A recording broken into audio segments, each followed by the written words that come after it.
पुरुषोत्तम महात्म्य दूसरा अध्याय। नारद मुनि का भगवान नारायण से परोपकार के लिए प्रश्न करना। सूत जी बोले कि हे ऋषियों, मैं श्री सुखदेव जी के मुख से राजा परीक्षित को श्रीमद् भागवत की परम मोक्ष देने वाली कथा को सुनकर और राजा की मोक्ष प्राप्ति को देखकर उनकी कृपा से यहाँ आया हूँ, जहाँ आप सभी दीक्षित ब्राह्मणों के धर्म यज्ञ कार्य में प्रयत्नशील हुए लोगों का दर्शन कर कृतार्थ हो गया हूँ।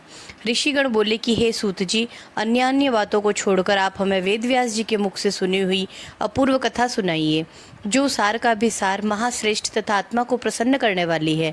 अमृत से भी उत्तम पुण्यदायिनी कथा है, उसका पान कराइए। सूत जी बोले कि ऋषियों, मेरा अहोभाग्य है कि आपने मुझसे गूढ़ अमृत कथा को पूछा है। अब मुझे जो कुछ ज्ञान है उसके अनुसार जैसा व्यास जी के मुख से सुना है वह सभी सुनाता हूँ। एक समय नारद जी नर और नारायण के आश्रम पहुँचे।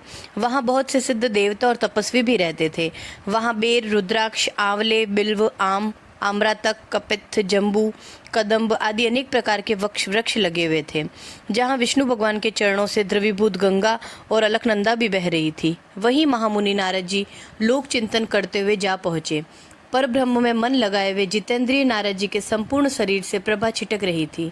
तब नारद जी ने तपस्वी नारायण को साष्टांग प्रणाम कर स्तुति करते हुए कहा कि हे देवादिदेव, संसार के स्वामी, दया सिंधु, आप सत्यव्रती हो, त्रिसत्य हो, सत्य के सार रूप हो और सत्य से ही उत्पन्न हो।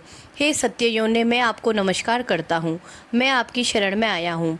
आपका यह तप संसार को शिक्षा देने वाला तथा मर्यादा को रखने वाला है।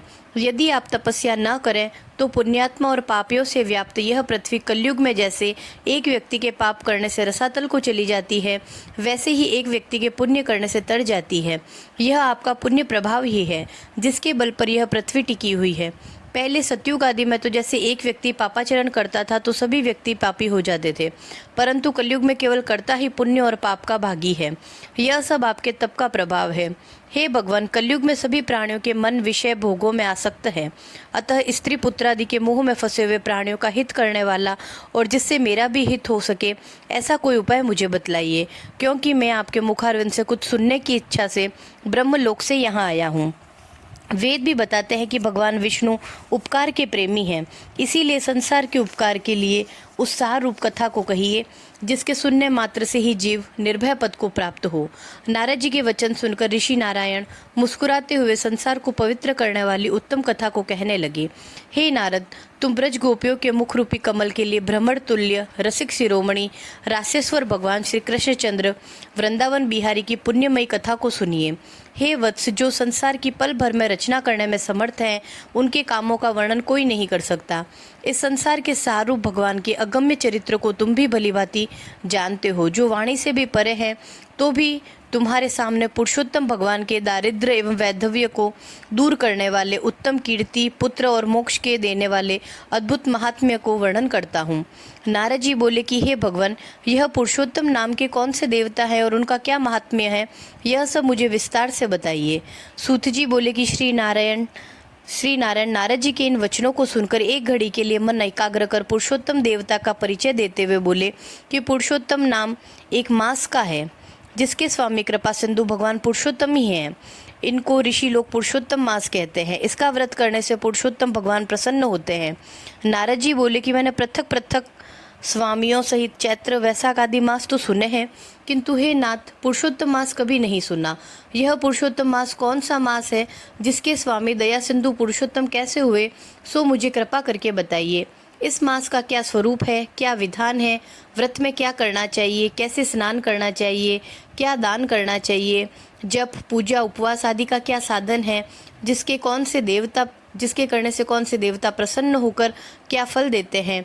इसके अतिरिक्त और भी जो सार हो वह सब मुझे बताइए, क्योंकि दीन वत्सल साधुजन मनुष्य के हित के लिए उपदेश बिना पूछे भी देते हैं।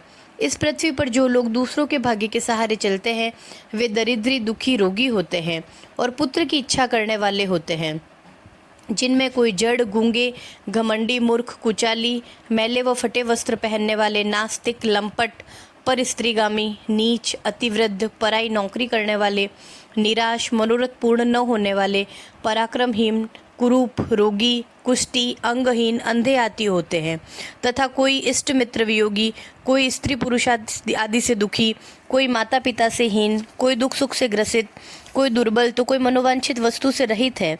हे भगवान, ऐसे मनुष्य कुछ पुण्य करके, सुनकर तथा पढ़कर और इन आचरणों को करके इन कष्टों से छूट जाए, ऐसा कोई सरल उपाय बताइए। विधवापन, बांझपन, लूले लंगड़े, मानसिक कष्ट, रक्त पित्त रोग, मृगी, क्षय रोग, भगंदर, बवासीर, पथरी, संग्रहणी, खुजली आदि रोगों से ग्रसित और अन्य विविध दोषों में लोगों को देखकर मैं बड़ा दुखी हूँ। इसलिए हे कृपा सिंधु, आप मेरे ऊपर कृपा कीजिए और मेरे अंतःकरण की शांति के लिए हे सर्वज्ञ, सब तत्वों के ज्ञाता, कोई लोक कल्याण का उपाय भली भांति समझाकर कहिए। सूत जी बोले कि नारद जी के संसार के हित करने वाले प्रश्न को सुनकर देवादिदेव श्री नारायण चंद्रमा के समान शांति देने वाले मधुर शब्द कहते हुए बोलिए पुरुषोत्तम भगवान की जय।